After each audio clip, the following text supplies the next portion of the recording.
see where we can go. Dear Lord, our Father in heaven, we come to you today. We thank you for the gift of your Son, Son who is willing to come here and take on our sins and die on the cross for us. We thank you, Father, that you've always cared for us the way you do. We ask that you be with us as we go into this time of study and help us to learn from your word. In Christ's name we pray. Amen. All right. I think you're all going to find out here pretty quick that when I have a folder that I write down my class in, I almost have to put it word for word what I'm going to say. And you're going to find out here pretty quick. That's kind of what I did here. But that's just my way. I can't help it. I've tried to do the bullets and remember stuff. I just can't do it. But anyway, we are going to start studying real life discipleship. Last week you had John Haas teaching the class. This week you have Steve Haas teaching the class. And Wes Topa will be my co-teacher. He's going to be here next week. So, but for this week, you have to put up with me. So we're studying real life discipleship, and it's from this book right here. It's a guy that they asked him to go start a church in Utah, and this is some of the things that he found out in trying to start that church. So, and it's broke down It's broke down by weeks, and each week you have like 4 or 5 things to look at. So that's why I did this. See, I have to do it. I can't stop myself. Week 1, day 1. But anyway, if you were a sports team, if we were a sports team, what do you think that we would look like if we were winning? What would winning look like for a Church of Christ? Excited? Yeah. I should. Lots of people coming into the church. Should write some. Yeah. Yeah. Yeah.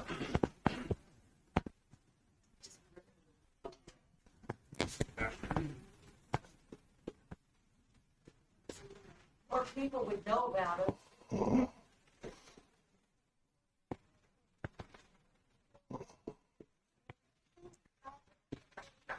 I do not have John's wife to do this, so you'll have to pardon my writing style. Love, and people coming in and knowing about us.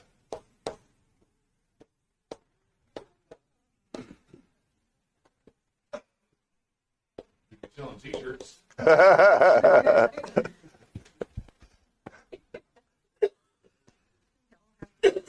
Get a lot of money wagered on it. Oh, yeah. You can bet on anything, can't you? That's what they say. We won't all be wearing uniforms. They tried that at Boeing. It didn't work.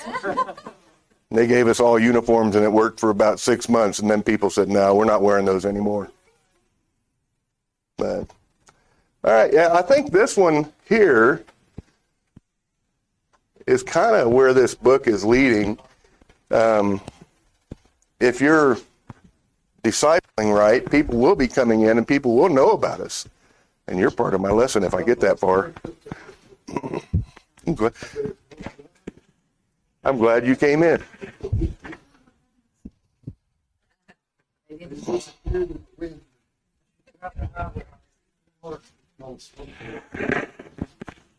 And what are we supposed to do to win?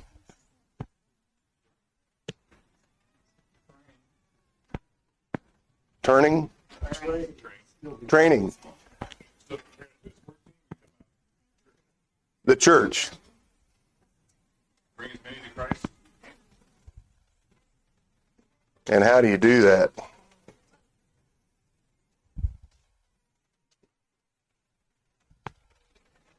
Good.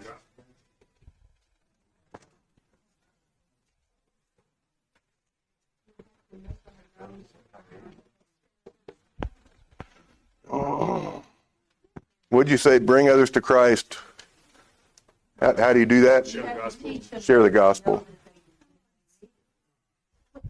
Yeah.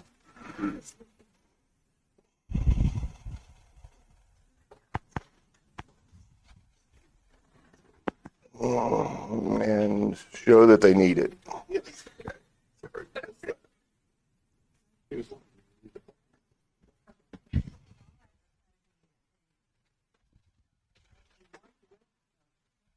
Right? So show that they need it, kind of like advertising. Yeah. You have to know the guidebook. Well, you have to know it's there.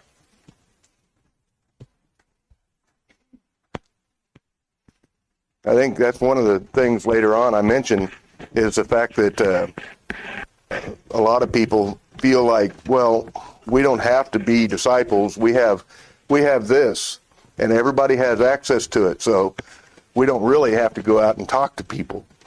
But that's not necessarily the case. Right. Okay. If someone could read Matthew 28, 18 to 20. And as you can tell, it's right there. So,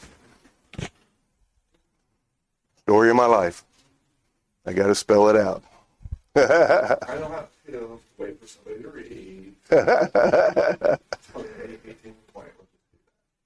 And Jesus came and spoke to them, saying, all authority has been given to me in heaven and on earth. Go therefore and make disciples of all the nations, baptizing them in the name of the Father and the Son and of the Holy Spirit, teaching them to observe all things that I have commanded you. And lo, I am with you always, even to the end of the age. Okay.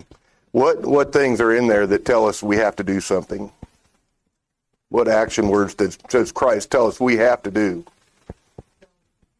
Go is one. Mm-hmm. They're underlined. Can't read them. Baptized. Oh, yeah. I think those are the four that I got.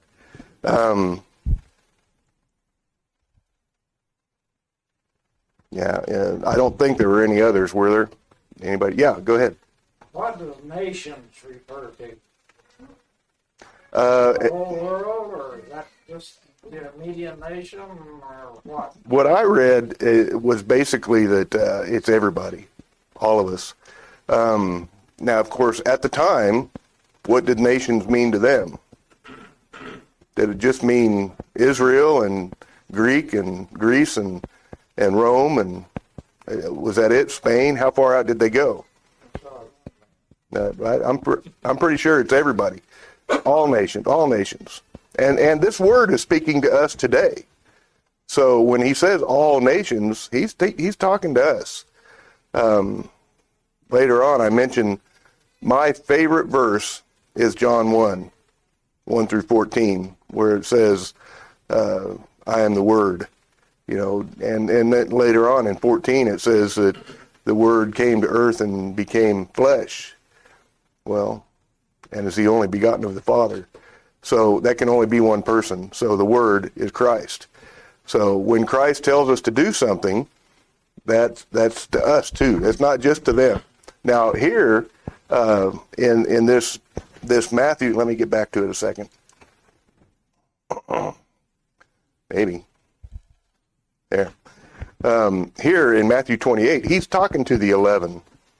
They went back to some mountain that he had assigned for them to go to, and they went back there, and he told them this, but this is for us as well. So, I don't know why this thing won't scroll down. Now, according to Jim, that's the author of the book, Jim Putman, the church is called to reach the world for Jesus one person at a time.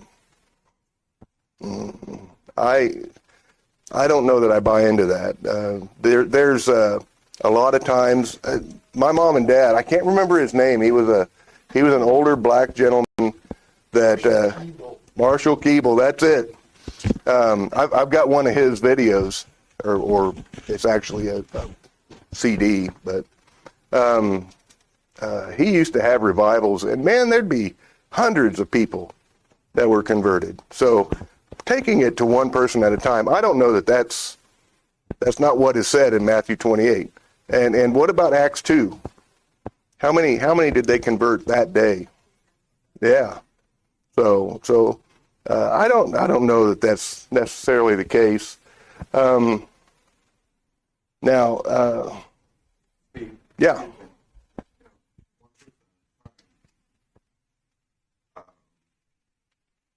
It may not be you have to do it this way thing, but I'm not sure how many of us are willing to be Billy Graham. But there's a few more that will be John Langley. Yeah. So maybe that's just the first step. Right. Now, speaking of John Lang, I'll go ahead and bring it up now. Sorry. It's at the end of my lesson, but I'll bring it up now. We were at Spangles the other day, and this stuff is literally handed to you if you'll take it. But John, do you mind telling what happened there? Well, I don't even remember how the conversation got there, but the young man was taking our order and he gave us a couple of cups of coffee for free. And I don't know if I said, well, you're acting like Jesus, giving it away. And he says, hey, I go to church. He says, matter of fact, I've been thinking about being baptized. I said, well, how soon do you want to be baptized? He said, immediately. I said, how does 2:00 sound? Yeah. And so all 5 of us met together up here at 2:00 and we baptized Yeah. Brian. He had a little sit down with him, made sure that he understood everything that was entailed with it, yeah, all the details, he made sure that he believed the way he should, and then baptized him. They would just hand it to him on a silver platter. I'm sitting there going, because I've baptized like 2 people in my life, and here it just handed to him. The guy says, "Hey, I want to get baptized," and I was in awe, but I was also grateful. But just, hey, you're my daughter. When did you do your hair like that? Goodness.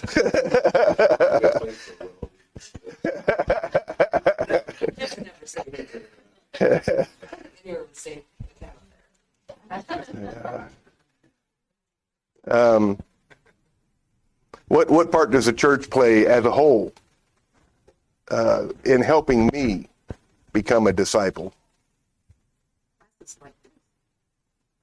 Yeah. They're there to give me the tools I need, and a lot of that is just teaching me what I need to know in order to bring others to Christ. I did the Fishers of Men class years ago, and the only thing I can remember out of that class is make them answer the questions. So if he says, well, why should I get baptized? And you might say, well, what makes you think you need to be baptized? Turn it back on them and make them think about it, make them answer the question. And then after they answer the question, then you can go to the Bible and you can say, well, in Acts 2 or whatever, it says this is what we should be doing. But try to bring them into the conversation and help them learn, by asking the questions that they want to ask. So.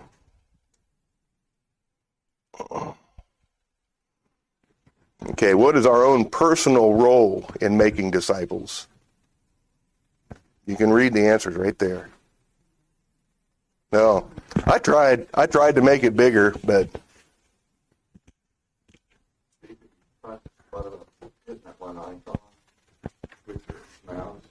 which one? John even do that? Well, this presentation thing up here should say. I could make it bigger, but then it'd go Slideshow, out. hit the slideshow right up there. That'll make it bigger. Hit it again, and we'll see what that sign said. Okay. Now hit from.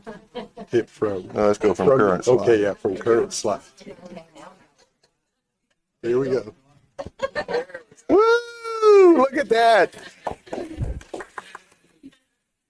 Now fix what you want.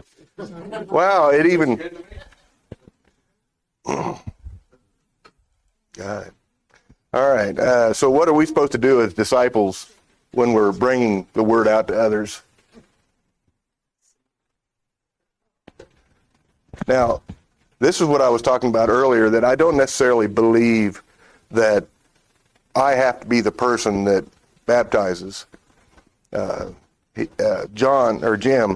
Putman, he said that you should be there for all phases of the conversion. But in 1 Corinthians, it says, who is Paul? Who is Apollos? But ministers through whom you believed as the Lord gave to each one. I planted, Apollos watered, but God gave the increase. So then neither is he who plants is anything, nor he who waters, but God who gives the increase. Now he who plants and he who waters are one, and each one will receive his own reward according to his own labor. And that's a lot better, isn't it? Can you all read that now? Woohoo! So, right there, I think it tells us right there that you can be any aspect of that. But maybe Paul brought the word, Apollos may have baptized, but it was God who actually gave the increase. So, If we did realize that God's doing the work, maybe we'd be a little more apt to do it, just because we're going to fail. It's just like parenting. Nobody's a perfect parent, and you can look back at all your flaws, but you can also look at all your victories, with your kids, and that's the way evangelism is. It's just not you don't have to do it all right. You just have to get started. Right. all right. And maybe that's why that guy fell into your lap for the baptism and not mine. Because I would have been going, man, did you see what I did? I baptized that guy. He just fell into my lap. It was amazing. But instead I can say it fell into his lap and it was amazing. So, but it was a great thing. It was amazing. To me, you just don't see that where a guy I can't remember what church Grace Lutheran. He was a member of Grace Lutheran Church. So I was kind of hoping that things would change and he might decide to come here, but you never know. You never know. It's God that gives the increase. Yeah, in the back. I think, like John said, you're being Jesus. Well, I would have thought today to bring Jesus into the conversation. But John thought, Yeah. our mind has to be If that guy would have gave me 2 cups of coffee and then said, thanks a lot. I think one of these days I might get baptized. I would have said, yep, you have a good time with that. But John, he was right on it. I mean, he knew exactly what to do, exactly what to say. So I think I probably would have offered to baptize him, but that's just not me. I'm not a people person like that. So, John, you had something? It's probably a real quick story.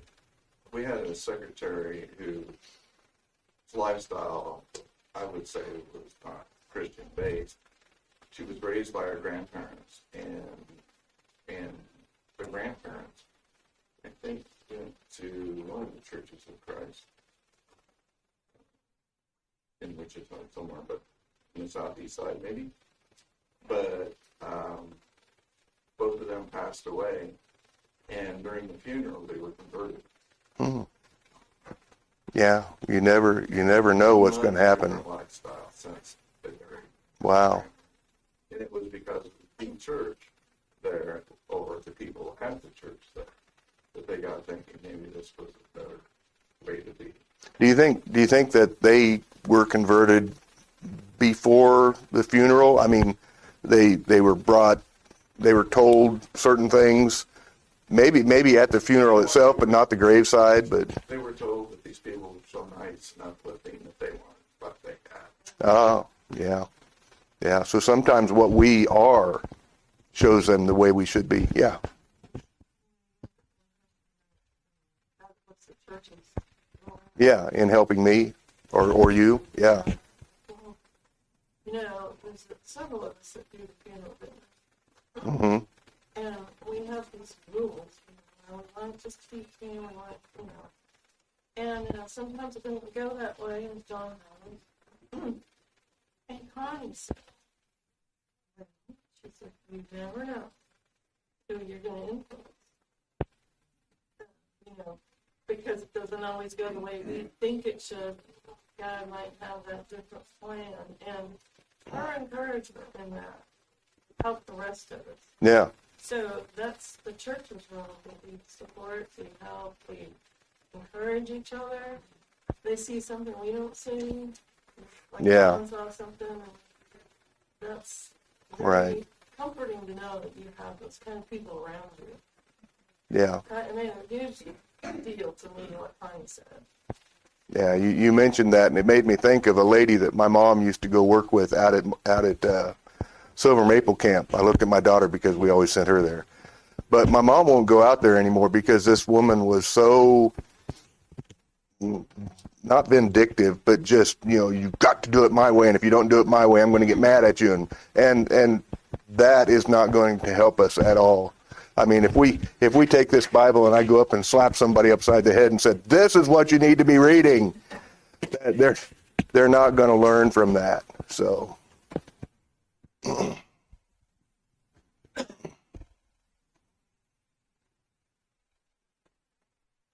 look at that. Day 2. We're moving on. I need to get that clock working. Could someone read John 17, 4 through 9? It's a race. Who gets there first? Or it's up here. Okay? 4 through 9. Yes. 17, 4 through 9. I have brought you glory on earth by completing the work you gave me to do. And now, Father, glorify me in your presence with the glory I had with you before the world began. How far? 9. Oh. I have revealed you to whom you gave me out of the world. They are yours. You gave them to me, and they have obeyed your word. Now they know that everything you have given to me comes from you. For I gave them the words you gave me, and they accepted it. They knew with certainty that I came from you, and they believed that you sent me. I pray for them. I am not praying for the world, but for those you have given me, for they are yours. All right. So what in this prayer does Jesus say that, first off, how did he state that he finished it? He hadn't died yet. So how did he do that? I mean, this is something that he's talking about. He finished the work, but it didn't mean he finished everything. He finished that aspect of the work. He revealed God to them, the 11. Those guys that were going to go out and teach the gospel, he revealed the word to them. Like I said earlier, let's turn over to John 1. It's my favorite. Not 1 John.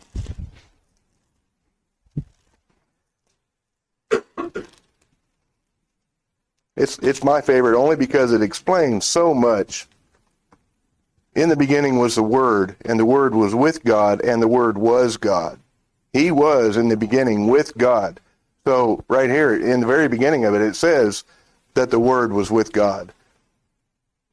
All things were made through him, and without him nothing was made that was made. In him was life, and the life was the light of men. And the light shines in the darkness, and the darkness did not comprehend it. There was a man sent from God, whose name was John. This man came for a witness, to bear witness of the light, that all through him might believe. He was not the light, but was sent to bear witness of that light. That was the true light, which gives light to every man coming into the world. He was in the world, and the world was made through him, and the world did not know him. He came to his own, and his own did not receive him.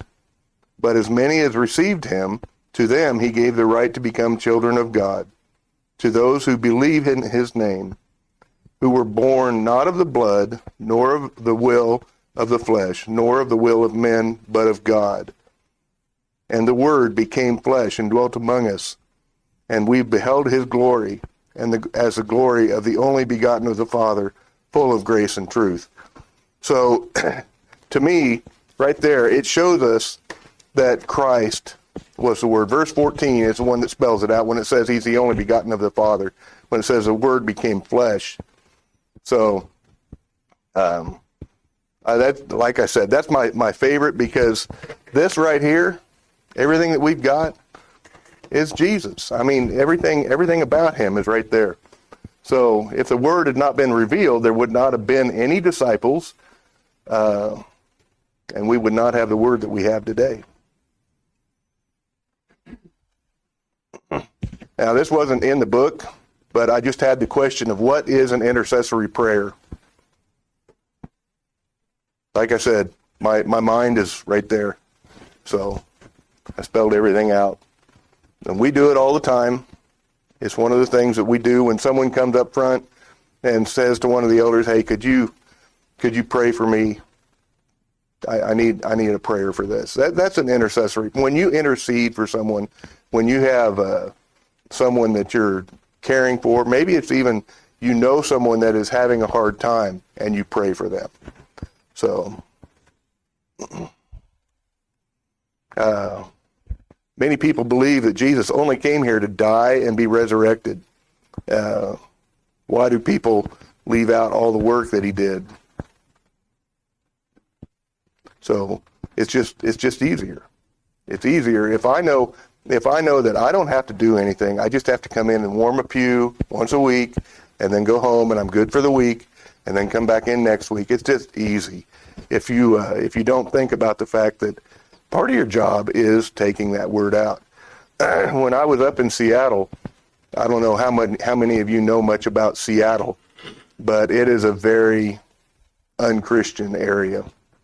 And I was working for Boeing up there, and I could actually lose my job if I mentioned anything about Christ or God or anything like that.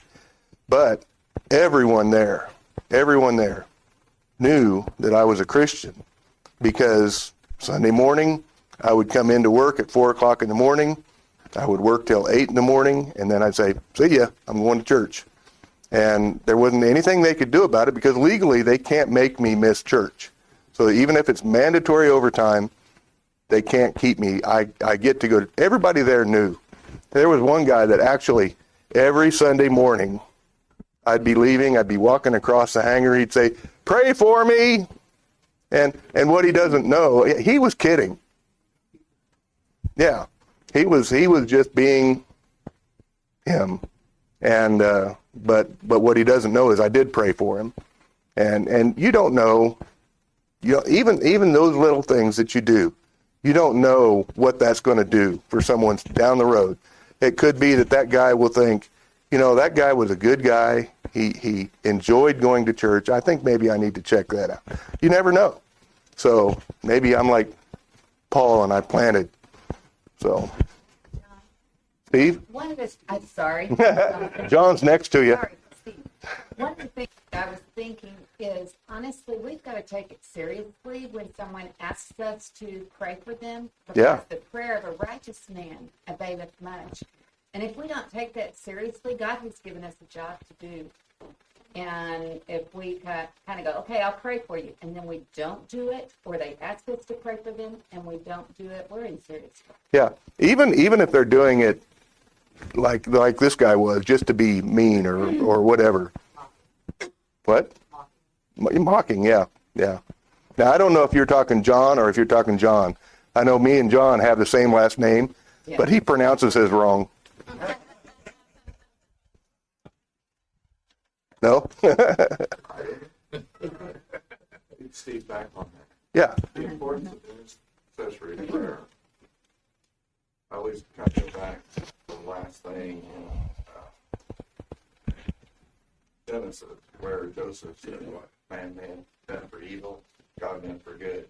I consider Facebook kind of evil, but I do a lot of Bible verses on Facebook, but in through private messages. I've gone through all my people I'm friends with Facebook and asked them, "Is there anything that I can pray for you on your behalf?" And I'm not saying this because I'm this great guy that does that, but this shows the need for it, because half the people that I talk to say, "Yes, this is what I need." So some of us may be too shy to ask that question, or we don't want them to think we're prying into their lives. Hey, some of them just said no, and that's fine. But there's a real need for it Right. in this world. Right. There are a lot of people who won't ask for that unless they will ask for prayers unless you volunteer to pray for them. So having that outlet to reach out to them before they need it helps. Yeah. I won't say who it is. Jessica will know right off the bat, but I have someone up in Seattle who always says on Facebook, "Hey, I'm having this problem. I need some good vibes from everybody." And yeah, please send those good vibes my way. When I get down there in the notes down below, I said, "Hey, I said a prayer for you. Hope you're doing okay," or something like that. Now, she doesn't get mad about that, but she will never ask for a prayer. Now you know it's a girl. So, sorry. Trying to keep this secret.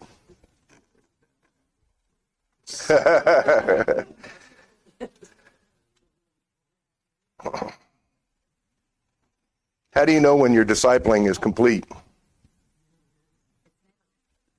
No. But how do you know your discipling is complete with that person? I pointed right at you. We go to coffee every Tuesday, so I'm still working on him. He's a work in progress. He is a good guy. Even with an individual person, once they're baptized, you still want to reach out and help them guide them through their path. Right. That isn't the end of it. If our discipling was ever complete, would we be doing this right now? No, we'd be coming in at 9:00 and having services and going home.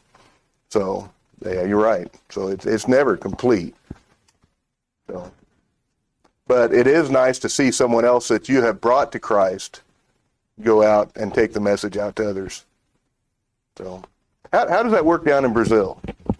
I mean, when you have, how big is, there's probably multiple churches down there. The congregation that we worked with, we started out with just the Americans and a few Brazilians from 2 other congregations would come and help us. But by the time we left, there were over 600 people baptized. And then there's been many more since then. But we did it through small groups and just encouraging everybody to invite their friend to come to small group and then invite them to have a Bible study after that. We had a set plan of Bible studies so everybody could learn and use, and eventually that worked out quite well. Yeah, very good. Very good. So do you ever see any of those people go out now? Did any of them become preachers? The congregation that we started has started 2 other congregations, and some of the members have moved back to their original homes and started congregations there. And it took all 5, 6, 7 of us as missionaries to meld into that congregation and give them the talents, to work from. Some of us were really good at evangelism, others were good at detail work and, taking care of pastoral work, that kind of stuff. And so they got to see a whole gamut. I think the most important thing we did, besides teaching them to evangelize, was to teach them to be mothers and fathers. we spent every quarter, every year talking about good parenting. Right. And Roy, what do you see in Africa? I mean, you started it when, in the 70s? I was over there in 1975. Matter of fact, I was in Roy Mission. You were a little younger then? Yeah, a little bit. Yeah. And I was working in a campaign in Salisbury, Rhodesia, which is Harare now. And 25 years later, we're building a hospital over there on the ground for the school, Roy Mission was. It's 2,000 acres, okay? So it's a large area. And then another 20 years went by, and I'm over there, and Let you all know, 600 acres is a square mile. So 2,000 acres is huge. there it's hectares. So a few years later, I think about 20, I'm over there and dedicated a building, calling a hospital where we see serve 40 of the kids that were brought in that was, I say we, I'll talk about the church and Washington Malanga and all those guys. And I know that at the beginning of us starting to build over there were 5 churches around Roy Mission. And probably 15 years later, there were 22. And I don't know how many there are now. I don't even know how many buildings have been put up out there. But I do know one thing. A congregation of this size could not have done that work. God has blessed it, No. you know. No, it's amazing to me what has happened. Basically, if I remember right, you told me that one of the first things that you did over there, you got over there and there was a family somewhere that had like 92 kids. I don't remember.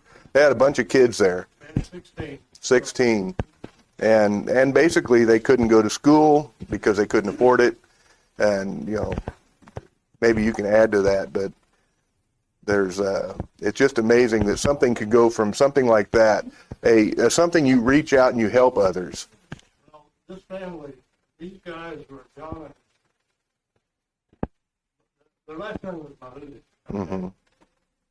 We go out there, we go kind of a road, and then we kind of go into a path, and then we can't go any further.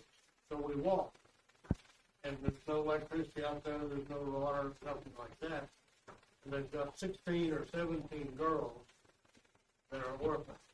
They're sleeping on grass mats in the old meeting kitchen area. And there was probably 5 or 6 of those girls there when we got there. So I asked some of these kids are not at school.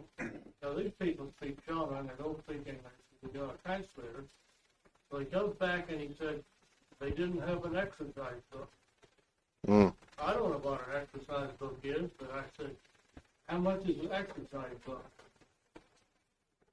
He said $1. For $6, 6 kids were at home. Yeah.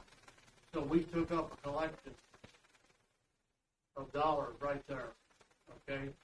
And when we went to town, we sent 300 blankets back out there to be given to the orphans. And now that work has progressed, and we've got over 1,000 orphans. Basically, we support this congregation. There's a few other congregations. I think there's one in Detroit. Now and then sends some money. But Sure. basically, it's East Point. Yeah. Well, it goes from 9 children you're trying to take care of to over 1,000. It's amazing. And then you've got the hospital over there. Now, how many people that you spread the gospel to are now preachers over there? I got another story. If you Okay. Well, the first bell rang, and Funny story. We went to an area called Java. It was a farm. Okay, over there, these white farmers were really not bad people. They built houses for their workers, and at Java they built a school. And the church over there got that school, okay? And so we're out there seeing what we can do to really help them get them started. And there was a young kid there named Dorrington. I think he was 15, maybe 16. He was an orphan, and he was living with the preacher out there. And I found out that Dorrington wanted to go to preaching school. Well, over there, it's pretty cheap, pretty reasonable. And so I've got a bunch of grandkids. They're all doing very well financially, so I said, hey, my family will support this guy. So we put him through preaching school, okay? Before he got through preaching school, he decided he wanted to be some type of a school teacher. Well, the committee over there sent him, and now he's at Noe Mission, and he's in line to go back out to Agava and be the preacher out there. Yeah. Very good. A lot of success stories like that. Well, I know the first bell's already rang, but I did want to get to this point. We're not going to get into day 3, sorry. But how important is that messenger? You know, we go down to Brazil, we go to Africa, even here in Wichita. But how important is that messenger? Romans 10:14 says, how then can they call on the one they have not believed in? And how can they believe in the one whom they have not heard? And how can they hear without someone preaching to them? So if we don't take that word out, nobody's ever going. I think that's on the board. Knowing about us, you've got to take it out. You've got to let people know that we're here. Later on in day 3, it said something about one of the problems that they have is that people out there, they wonder why we don't want to talk about Christ. That's not my experience, because I talk about him all the time. But there may be people out there who are kind of like, I'm just embarrassed. I don't want to, I don't know what reasons they would have. But Jim Putman, in his book, that's one of the things that he mentioned, was that there's a study out there that shows that most people who are non-Christians wonder why we don't spread the gospel. I know there was in Seattle. Yeah. Yeah. I know right now we have a problem, because there are churches closing their doors left and right. I knew of 2 churches. One was a huge church up in the Beaverton, Oregon area, Portland area, that was 900, 1,000 people. And they shut down. They got down to where they had to sell their building, and then they were in a warehouse, and then they just went away. So, and there was another one up in Everett, where I went to church, was just a few miles away from where I went to church, and they closed their doors too. So it's a problem, but it's been told to us in the Word that evil will not prevail against us. So anyway, all right, that was the second bell. Everybody, you don't have to deal with me next week. You'll have Mr. Wes Topol.